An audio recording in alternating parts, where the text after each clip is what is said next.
If you've ever visited Vietnam, you'll know it's a staggeringly beautiful country. In the northeast, there is Ha Long Bay, whose limestone islands are among the world's most photographed natural structures. The country's verdant, platformed rice fields have featured on travel book jackets and magazine covers for decades. Vietnamese food is famously delicious, and the country's culinary scene is vibrant, inventive, and imitated all over the world. But the one thing Vietnam wasn't renowned for until quite recently was its startup sector. However, this area of Vietnam has blossomed since Bitcoin's emergence and crypto's migration into the media limelight. Vietnamese entrepreneurs have capitalized on crypto's popularity and also created some remarkably valuable crypto companies, including the likes of Sky Mavis and Kyber Network, to name a few. These and many other crypto companies launched from Vietnam have cemented the country's reputation as a prime location for tech firms who want to expand their operations abroad. Case in point, Apple recently moved some of its AirPod production from China to Vietnam, and Google has shifted a portion of its Pixel phone manufacturing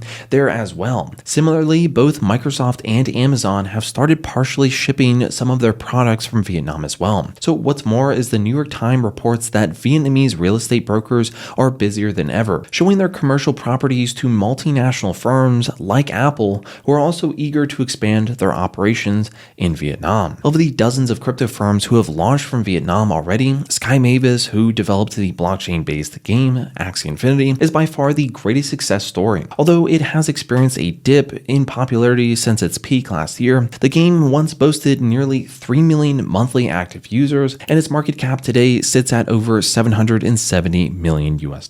Of course, Axie isn't the only successful crypto firm to have launched in Vietnam. Both Coin98 and also Kyber Network have already made serious waves in crypto and bought billions of dollars to the industry as well. These crypto companies no doubt contributed to Vietnam's somewhat surprising status as the country with the highest rate of crypto adoption on Earth. That's right, Vietnam, a country whose economy globally ranks 39th largest by GDP, is leading the charge towards mainstream crypto adoption. In fact, one of Finder's surveys found that 41% of Vietnamese respondents owned crypto. However, you should bear in mind that Finder's figure doesn't represent the true percentage of Vietnamese people who own crypto, which is closer to 20%, or 1 in every 5 people, according to Chainalysis. Why do so many Vietnamese people own crypto? And how is Vietnam outpacing the US and every European country in terms of crypto adoption? One of the many possible answers is that Vietnam's government has a generally positive attitude towards crypto regulation. So far, the government hasn't imposed many rules or regulations on cryptocurrencies, other than to clarify that you can't pay for goods or services with crypto, for now at least. The government has also recently passed an investment law that clarified crypto status as a legal investment vehicle, meaning Vietnamese citizens can legally invest their money in crypto. Additionally, the country's Ministry of Finance is developing a digital asset framework which will set out the country's strategy towards growing its digital economy. Another explanation for Vietnam's positive stance on crypto is that most Vietnamese people don't have access to a wide range of investment vehicles from which they could earn passive revenue, and since crypto soared to record highs in 2020 and 2021, it's likely that lots of Vietnamese people saw crypto as an exciting new profit source and jumped on the bandwagon. One academic who supports this idea is Ben Nguyen, the senior program manager of finance at the Royal Melbourne Institute of Technology. Nguyen studies how Vietnamese people use crypto, and he's found that the market is strongly retail driven, which means that most Vietnamese crypto investors want to actually grow their wealth rather than hedge against inflation. We should also consider the possibility that some Vietnamese people are simply buying crypto in order to gamble. Why would they do this? Well, the short answer is that most forms of gambling are illegal in Vietnam, and they also have been for generations. Most locals can't visit a nearby casino because in order to do so, they have to prove that their monthly earnings exceed 10 million VND,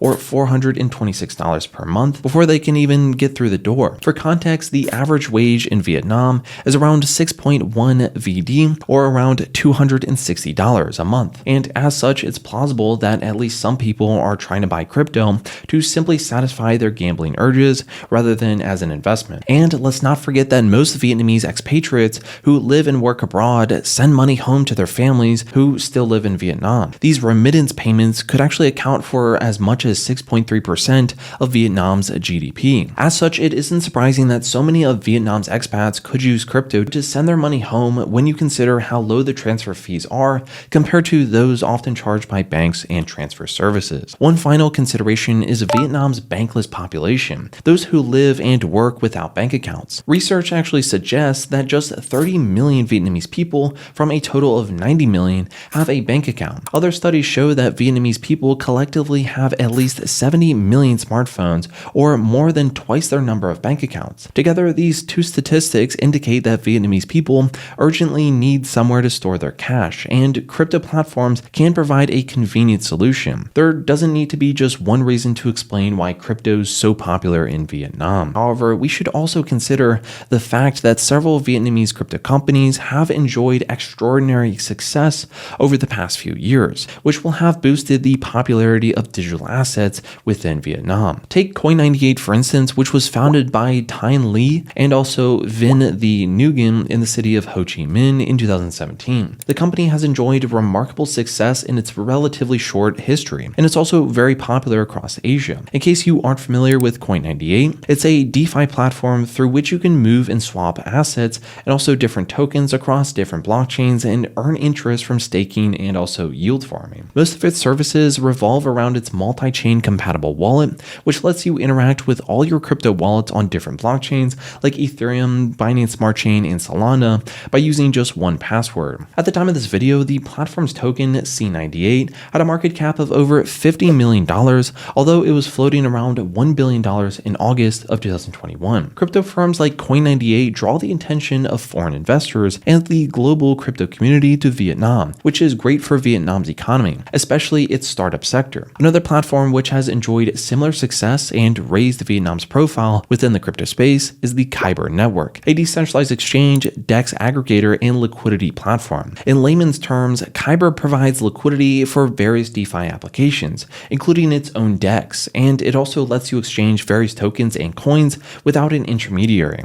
During its initial funding round in 2017, the Kyber team raised $52 million, which at the time made it the most successful startup in Vietnam's history. And in April of 2022, the Kyber network became the third Vietnamese crypto firm to reach $1 billion in a market capitalization. So both Coin98 and Kyber achieved success remarkably quickly, and also both helped to solidify Vietnam's reputation as a hub for crypto investment. However, neither comes close to matching the success of Vietnam's runaway crypto success story, Axie Infinity. Axie Infinity is a NFT-based game developed by Sky Mavis, which launched in Vietnam. In case you haven't played Axie Infinity, the game involves creating adorable little monsters and battling them against other equally adorable little monsters who belong to other players. Unlike other turn-based games, your whole team battles another team at once, as opposed to one character battling another character each turn. If you win your battles, you can either gather up Smooth Love Potion or SLP, which essentially works like experience points, except that you can sell them for profit or consume them to actually breed more Axies, which you can also sell for profit. Axie was partially inspired by CryptoKitties, a blockchain game that momentarily took over the world in 2017, and by Pokemon, which needs no introduction and which uses a similar turn-based fighting system to that which of Axie uses today. Unlike most of the video games that came before it, you actually own your in-game items in Axie, including your creations called Axies. This is because each Axie is an NFT, which means that you can sell your Axies and also SLP. This NFT-based functionality remedied that Web3 gamers see as a fundamental flaw in Web2's gaming model, that you don't actually own your in-game items and can therefore lose access to them arbitrarily. Axie runs on the Ethereum blockchain, which is the most used blockchain for NFTs, and has a dedicated sidechain called Ronin, which reduces the fees for trading Axies and other in-game items like SLP. This Ronin sidechain was considered a huge success by the Axie community right up until it was hacked in March of 2022. North Korean hackers fooled a Ronin engineer into downloading a document riddled with malware that also let the hackers control Ronin Ronin's validator nodes. This let them drain $600 million from the sidechains fund, and most of which belonged to the Axie player community. In the months leading up to the Ronin hack, 2.5 million people were playing Axie every month, and it was also trading at $10 billion in a market capitalization, which made it one of the most popular and valuable games on Earth. But how did this plucky startup in Ho Chi Minh achieve an enormous success in such a short time span? The answer, it seems that Axie's play-to-earn model hit the markets at the perfect time, when much of the world was locked down and also unable to work. In countries where most people can't work from home like the Philippines and Vietnam, Axie provided something of a lifeline as it gave them a way to earn some much needed cash during the lockdown. When word got out about how much money you could make from playing a video game, Axie's popularity exploded overnight. The game's monthly player count soared from 28,000 in July of 2020 to nearly 3 million in December of 2021. This was great news for Axie's community and even better news for Vietnam. Axie's success led to many discussions in the media about the country's new startups as a fast-growing startup hub. Unfortunately, Axie's runaway success eventually led to an inflationary problem caused by too much SLP farming and not enough Axies being created, and the only way to destroy SLP is by creating Axies. Despite Sky Mavis's efforts to intervene, this inflation caused SLP price to crash, and at which point millions of players sold their Axies and abandoned the game. At the time of this video, Axie's monthly player count is hovering at around 470,000 players. Regardless of Axie's currently diminished player count or whether its popularity will ever recover, most will agree that Axie served as a huge on-ramp for thousands of new crypto users, especially in Vietnam. This and Vietnam's bustling crypto startup scene undoubtedly contributed towards the crypto's growth throughout 2020 and 2021, and will certainly continue to do so in the future.